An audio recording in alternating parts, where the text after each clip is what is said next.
En tant qu'astrologue, il y a beaucoup de mes clients qui viennent me voir lorsqu'ils ont des gros transits qui ont lieu en ce moment, mais ils ne savent pas. Et ce qui est fascinant de l'astrologie, c'est que littéralement, ça nous indique les transformations, les leçons qui ont lieu en ce moment pour nous. Parce que même les transits les plus difficiles auront toujours une intention positive sur la psyché de l'individu. Et j'ai nommé le faire évoluer. Donc oui, parfois si on est en résistance, c'est plus difficile, mais chaque planète, même les plus transgénérationnelles, les plus difficiles au niveau de l'énergie, sont toujours là pour nous aider. Exemple, des gros transits de Pluton vont venir nous redonner notre pouvoir. Parfois, ça arrive qu'on perde notre pouvoir à travers tout ça pour éventuellement le regagner. Ça arrive souvent qu'on perd le contrôle et ça va dépendre de quelle planète est aspectée, à savoir qu'est-ce qu'on va perdre? Est-ce que c'est notre estime? Est-ce que c'est notre couple? Est-ce que c'est nos émotions qui vont se transformer? Il y a plein de choses à regarder, mais c'est toujours pour nous aider à reprendre notre pouvoir au final.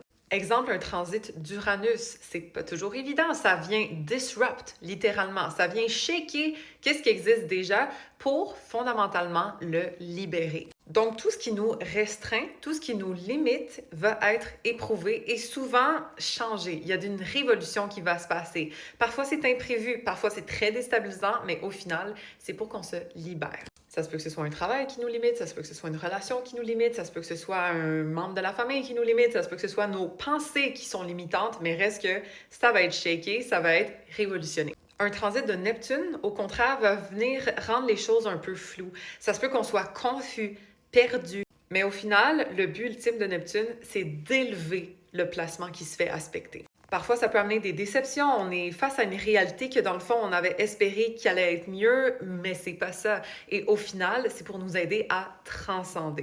Et Saturne, ben, ça va nous ramener les pieds sur Terre si c'est en transit par rapport à nos planètes personnelles ou à des angles de notre thème astral. Mais bref, c'est beaucoup plus lourd comme énergie. Ça nous demande des efforts, ça demande de la structure. On sent parfois un poids sur nos épaules à ce moment-là, dépendamment de quelle planète se fait aspecter, que ce soit un poids sur notre cœur, un poids sur notre pensée, un poids sur notre personnalité, dépendamment de où est-ce que la restriction va venir, mais il y en aura pratiquement toujours une avec Saturne. Et fondamentalement, Saturne est là pour consolider, pour solidifier ce qui existe dans notre vie et tester, éprouver ce qui n'est pas assez solide pour tenir.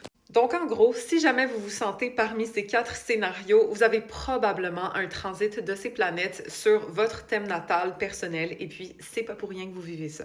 C'est pour des prises de conscience, c'est pour évoluer, mais c'est pas toujours facile. Par contre, de se faire valider dans notre état actuel, c'est sûr que ça aide. Et aussi de voir, ben, c'est quand que la leçon va être pleinement intégrée, voir la lumière un petit peu au bout du tunnel, ça peut rassurer aussi. Si jamais vous voulez qu'on regarde ça ensemble, j'ai des ouvertures de tête disponibles dans mon lien en bio. On peut regarder d'une façon personnalisée vos transits, votre thème natal en général aussi. Les dispos se bookent vite par contre, donc si jamais ça vous intéresse, je vous conseille de réserver votre place.